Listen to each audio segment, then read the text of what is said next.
definition of religion is very clear, and it's not defined by John Sweeney. And for you to repeatedly refer to my faith in those terms is so derogatory, so offensive, and so bigoted, and the reason you keep repeating it is because you wanted to get a reaction like you're getting right now. Well, buddy, you got it. Right here, right now. I'm angry. Real angry. What about you? How come you never got counseling? Or did you?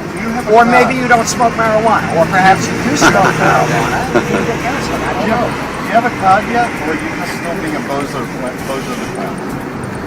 Are you actually a reporter? Just to answer that question. Are you actually a reporter? I'm just trying to get comments. Where have you ever reported anything? I'm just trying to get comments. Where have you ever reported anything? Jim? You want to answer that question? That would be the thing. Stop committing suppressive acts. Full-time suppressive acts. Full-time. Unbelievable. Just end it. Go live a life. Why don't you get a life then? Just get a life. You've had zero effect. None. And nobody gives a fuck about you. That's the truth. We are doing so well. It's so scary, man. Nobody has even noticed you're gone, man. Nobody. You're nothing. That's the point. And you're nothing. No cum cycle. Is that what you learned? Brilliant. No cum cycle. Your TRs are brilliant.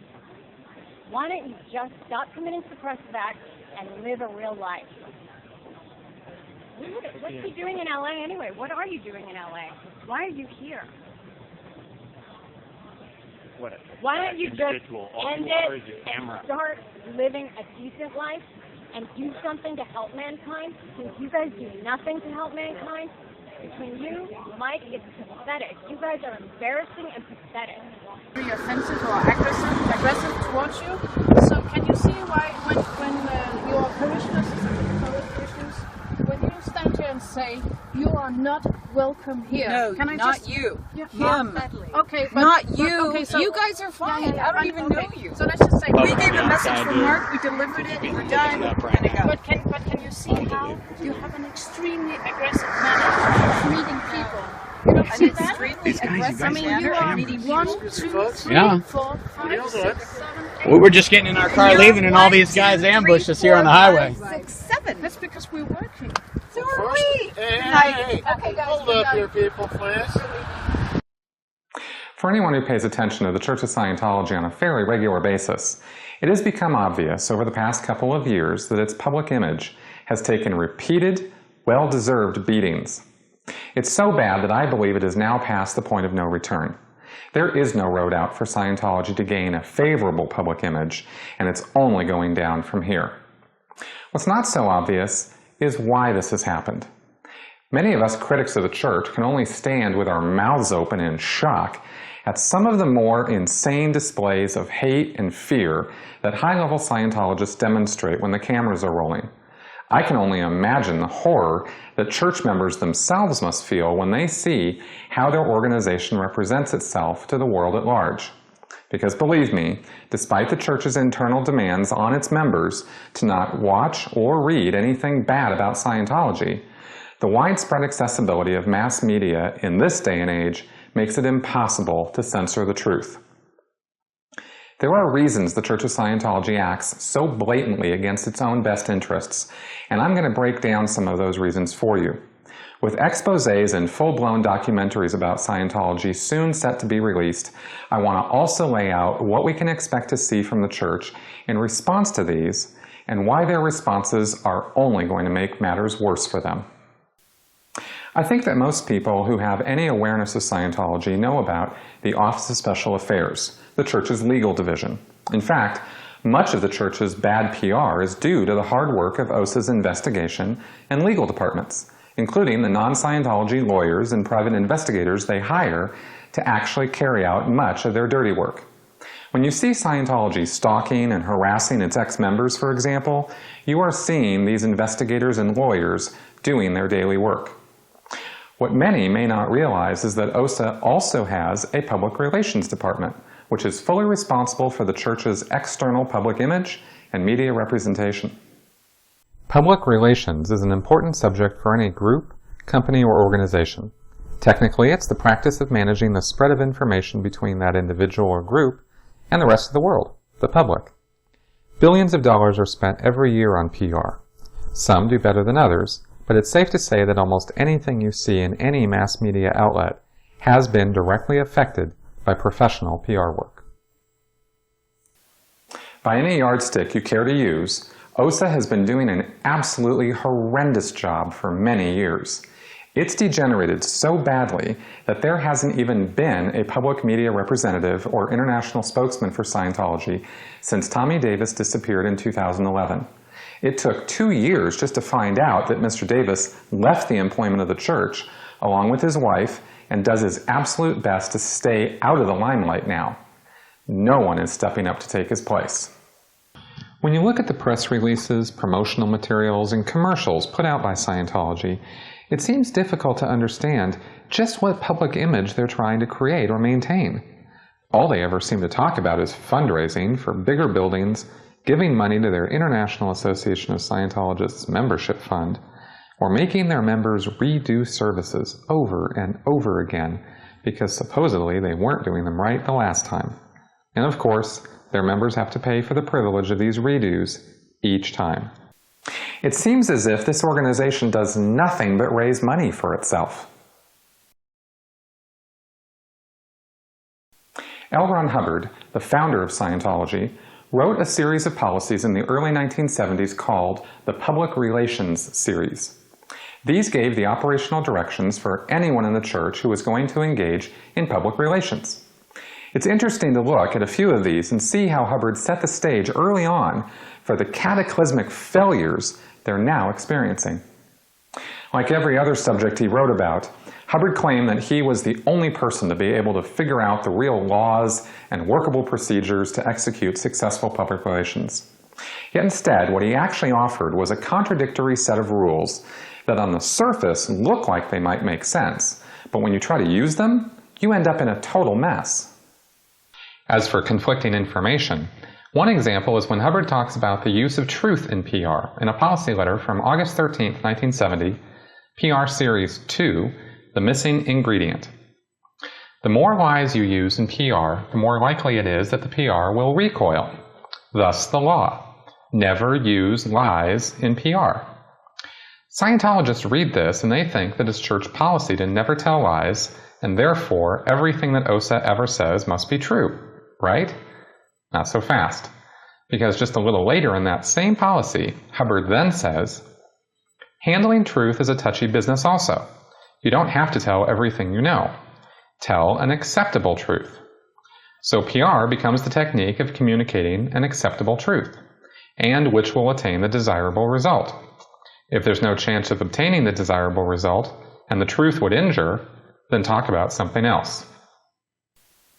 In PR Series 16, PR Texts, Hubbard even faults a PR textbook because it continually advises frankness with the press to a point where PR, using that, could easily create situations of out-PR. The problem here is that an acceptable truth is defined in Scientology as anything they want it to mean to attain a desirable result. Help us to understand something about the church, and this is what this group Anonymous is protesting. They claim that the church separates family members, and there is this practice of disconnection, where if you're a member of the Church of Scientology, to the best of my understanding here on this issue, because I'm not a member and I don't fully understand it, but if you're a member of the Church of Scientology and someone in your family or a friend or your spouse is skeptical or critical of the Church of Scientology, you are supposed to disconnect yourself from that person. And Jenna Miscavige Hill, who is a niece of the church's leader, David Miscavige, says that happened to her, which is the reason she left the church a couple of years ago, and she now has a website bringing together former members of the Church of Scientology to talk about issues like this. Well, I mean, first of all, this is a perfect example of how the internet turns things and twists things. There's no such thing as disconnection as you're characterizing it, and certainly you have to understand. Well, what is disconnection? Scientology is a new religion. You have the majority of Scientologists in the world; they're first generation. So their family members aren't going to be Scientologists and this kind of thing. And Scientology absolutely mandates, and it's really part of the code of being a Scientologist to respect the religious beliefs of others. So certainly someone who's a Scientologist is going to respect their family members' beliefs. And, what is and we this consider connection, family to be a building block of any society. So anything that's characterized as disconnection or this kind of thing, it's just not true. There isn't any such policy that in the church that's dictating who people should or should not be in communication with. You know, it just doesn't happen.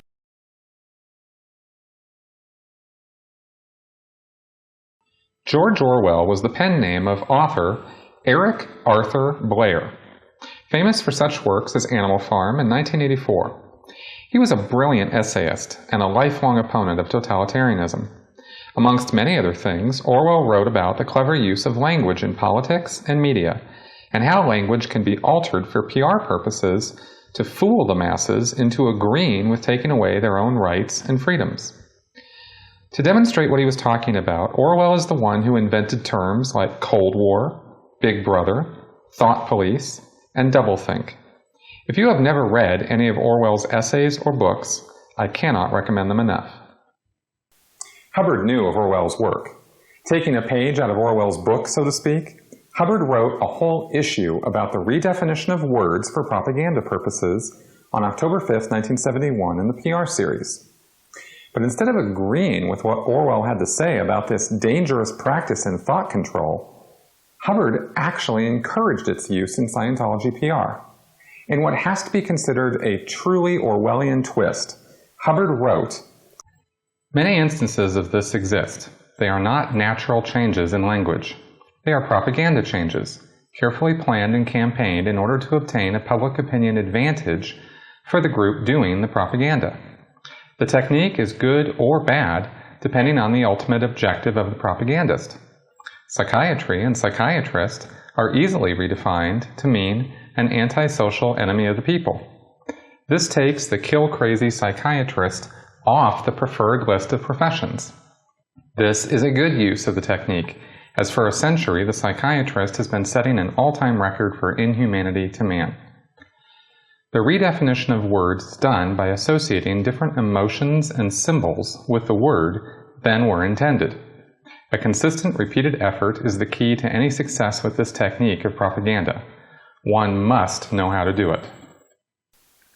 Right there, Hubbard advised Scientologists to do the very thing Orwell spent his entire life fighting against, trying to prevent totalitarian dictatorships from destroying the rights of men. These are the kind of curves Hubbard threw into almost every subject he wrote about. So how does this get done in Scientology? Well, here's one recent example. Scientology was founded on the idea that its counseling procedures, called auditing, would free a person of past trauma and stress, and that eventually one will reach a state of personal spiritual immortality. Hubbard was crystal clear that such a state was only achieved through lots and lots of auditing. The full amount of spiritual trauma any person carries around is called their case in Scientology. So personal improvement is called case gain. Now, if you look at recent promotional mailers and flyers from building fundraisers and the IAS, they are promoting that case gain is gotten just by the act of donating money. There is certainly nothing wrong with feeling good by giving money to what someone thinks is a worthy cause. People do that every day with thousands of different charities. Now, Scientology is not a charity, and giving money to the IAS is the equivalent of burning it in a fireplace. But that's not my point. The real point here is that case gain has now been redefined by the IAS to mean the feeling that you get when you give money to them. This is a purposeful, calculated promotional action to redefine the very basics of what Scientology is all about. And by the way, L. Ron Hubbard never authorized or approved of the IAS, and I'm quite sure that despite his shortcomings, he would be turning in his grave right now to hear that people are equating money donations with case gain and auditing. Hubbard was very clear in his policies that he did want people to donate to the church, but they were supposed to get materials and services for their money. There was supposed to be an exchange. So if you wanted to turn Scientology into a purely money-making enterprise, It would be necessary to first redefine the terms used to describe the gains you get from Scientology. It would be necessary to make it seem like giving money for nothing was just as good, if not better, as giving money for something. They have succeeded in this, and Scientologists are now so deluded that they think giving money to criminals is something that gives them personal spiritual immortality.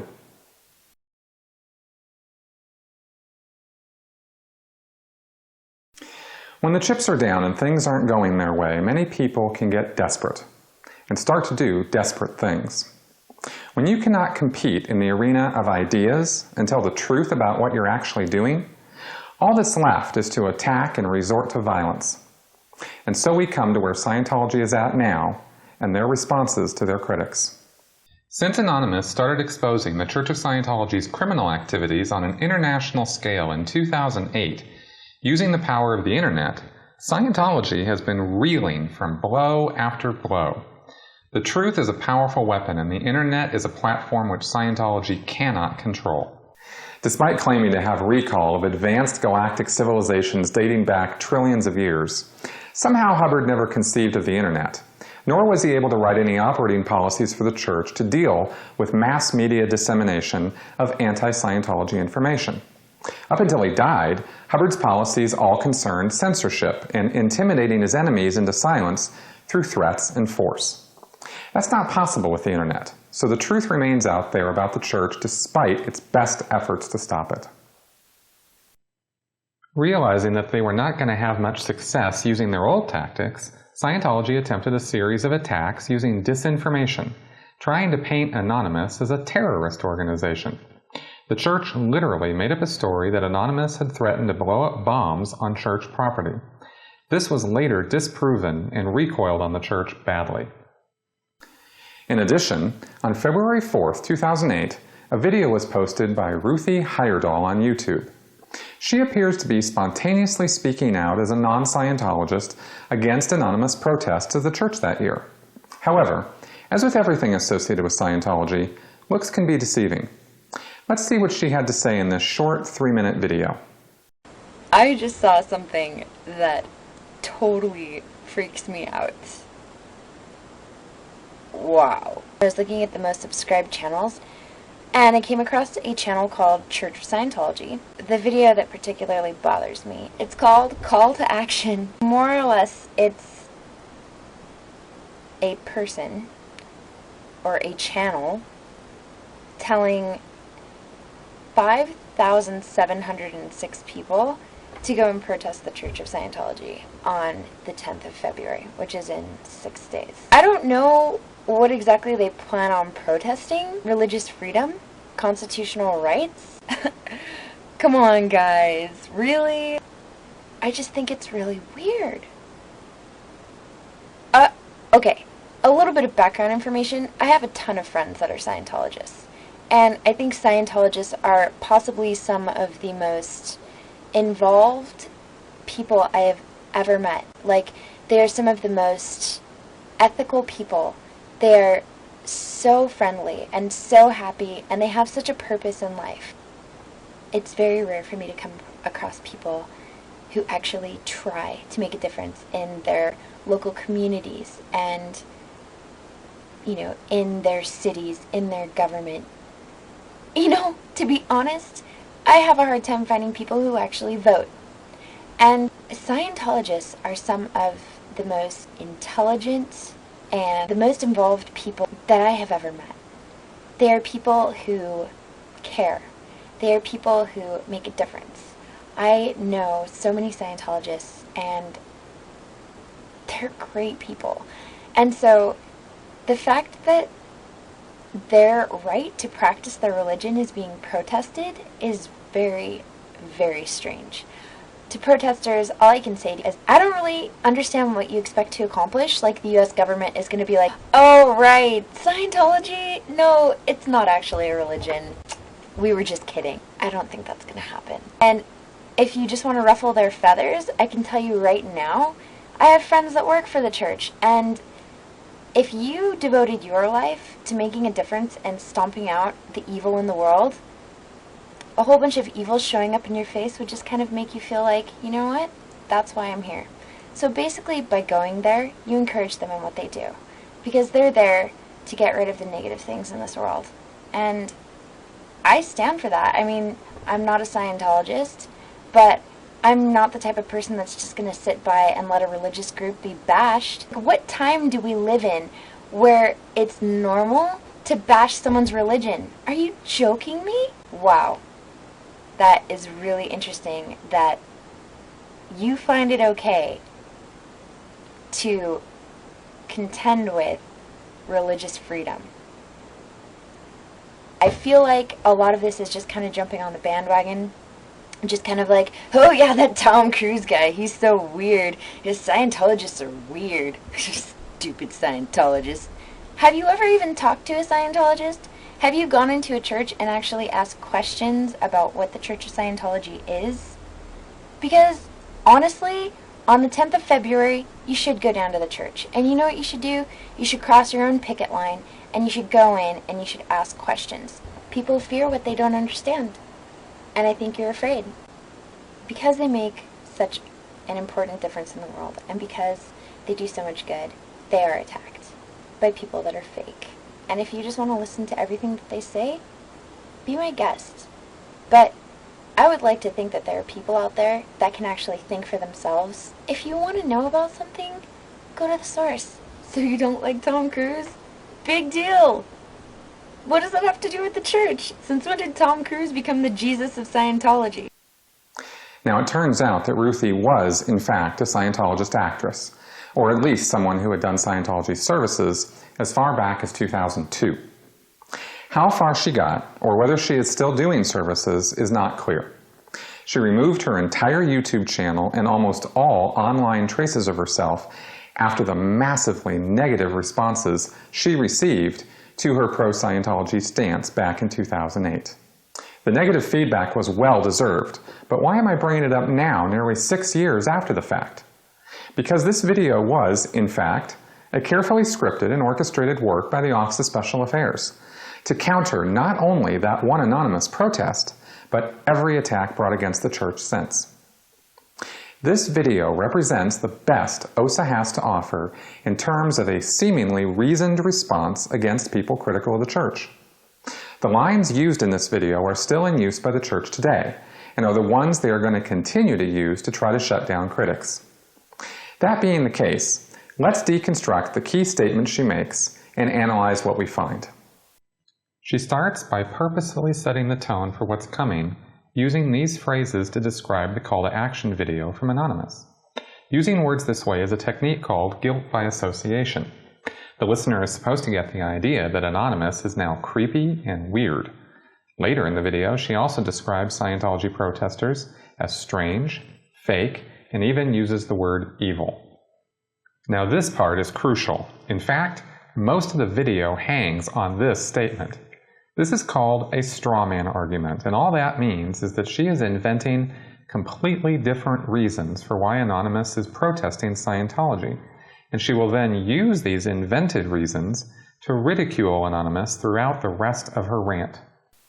This is a very common technique in PR and is used all the time by people who can't argue the facts and instead want to distract from the real issue by putting words in their opponent's mouths.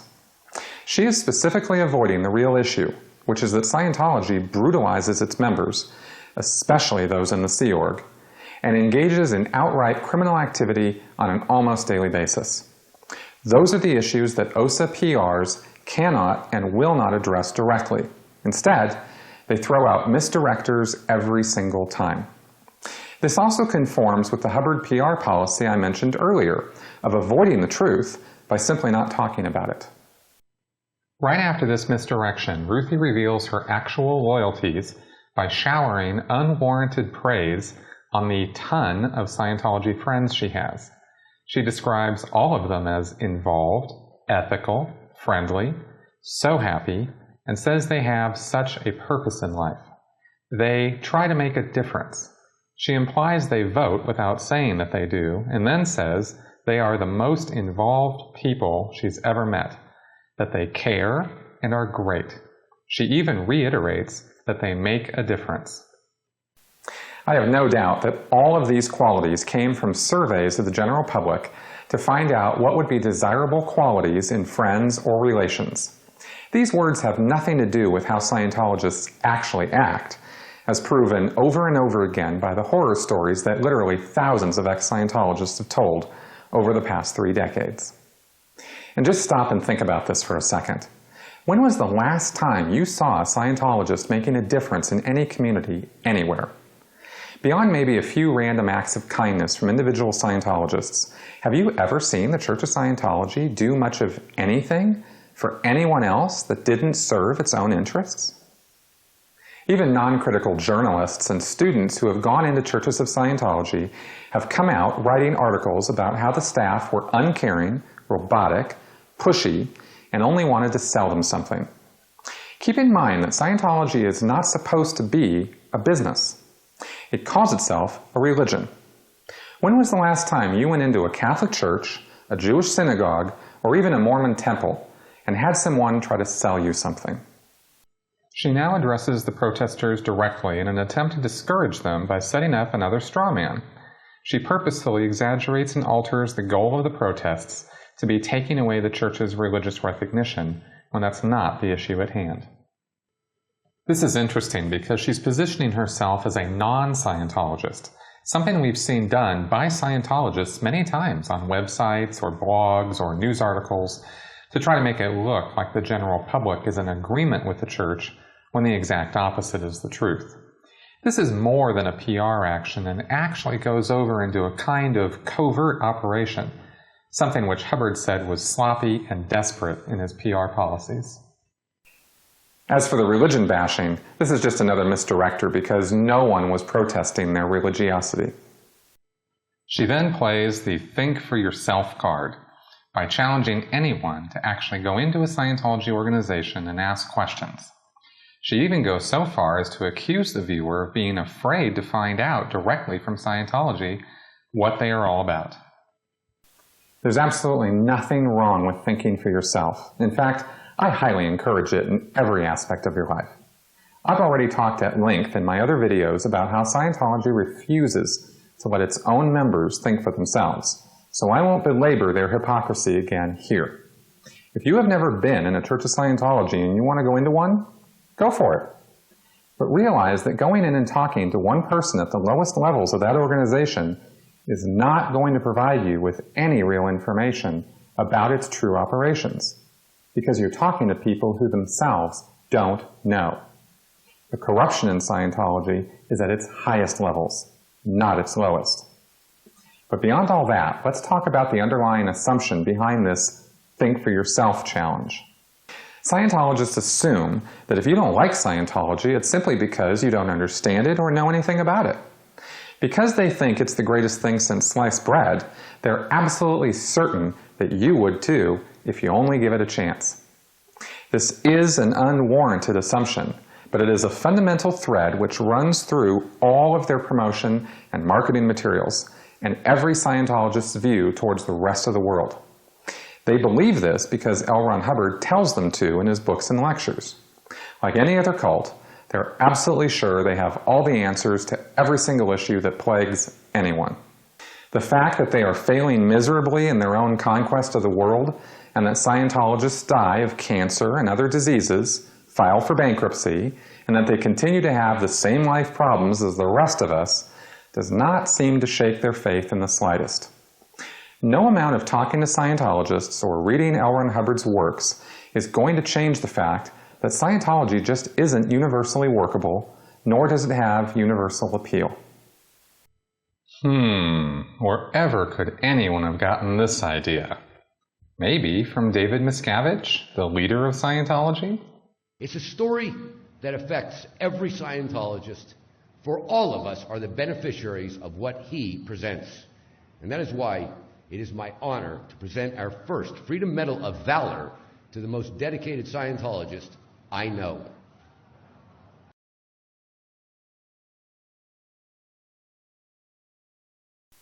Now, everything I've gone over here is how Scientology PR operates according to Hubbard's directions. However, there is another joker in the deck, And this person has actually radically altered the entire face and character of Scientology.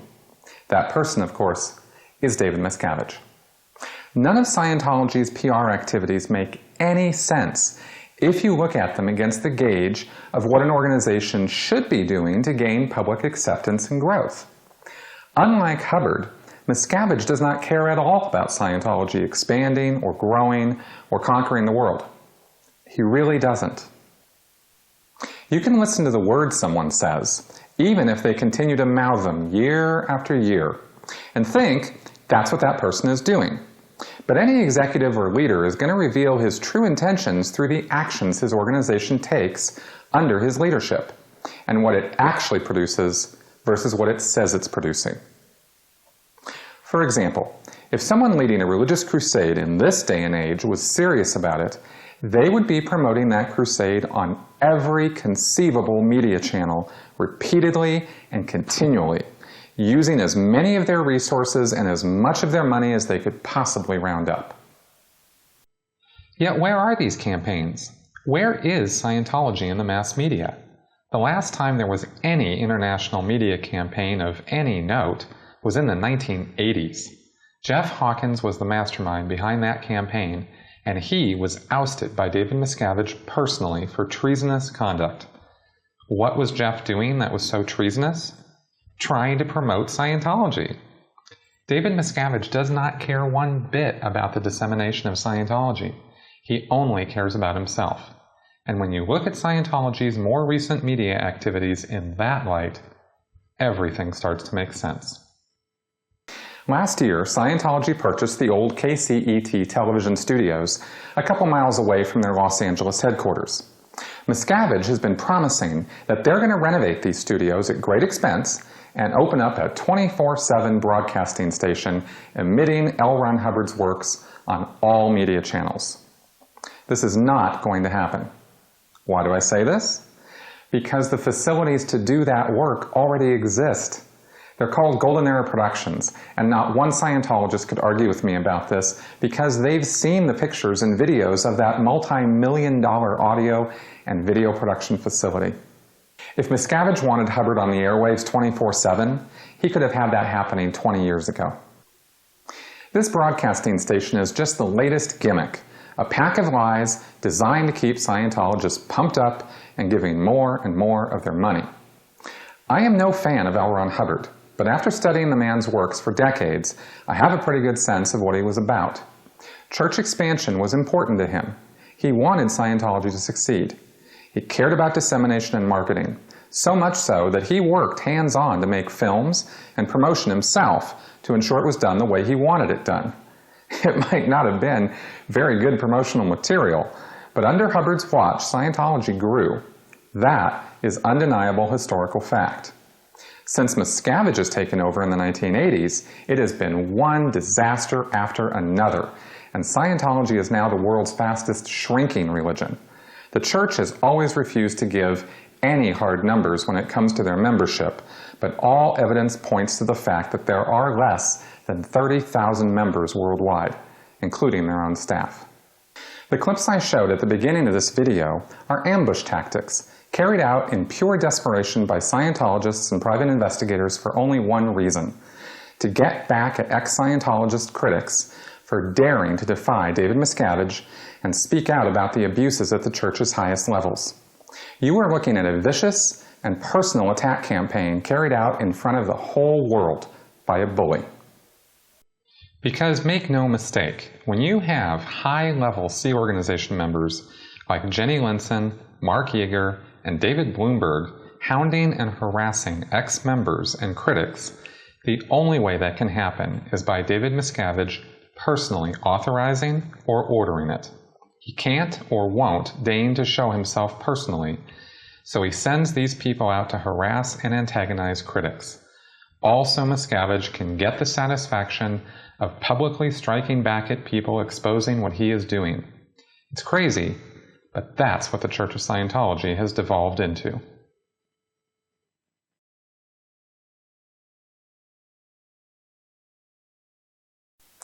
Scientology is collapsing right before our eyes. We are watching it happen. All they can do now is snarl and lash out at their critics while they defend themselves against serious legal charges both here in the US and abroad. It's not overstating the facts to say that they are on the verge of being outright banned in France and Belgium, and that serious investigations are underway here in the United States. I don't have to predict doom and gloom for this organization. I'm merely telling you what's right before your eyes if you care to look at the facts. There is no amount of PR that can keep the truth under wraps forever. It would be well for Scientologists to take this to heart and start opening their eyes to what the organization they are supporting is actually doing. Here's my challenge to you. Walk into any church and actually look around. The scene is in the hats or lack of them. The scene is on the org board or lack of it. The scene is right before one's eyes. It is moving or it is not.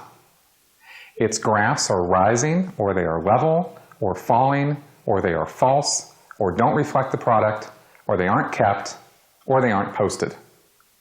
Products are appearing or they are not. Overt products are occurring or good products. The lines are followed or they aren't. The mess is okay or it isn't. It is a scene. It is in 3 dimensions. It's composed of spaces and objects and people. They are on a right pattern or they aren't.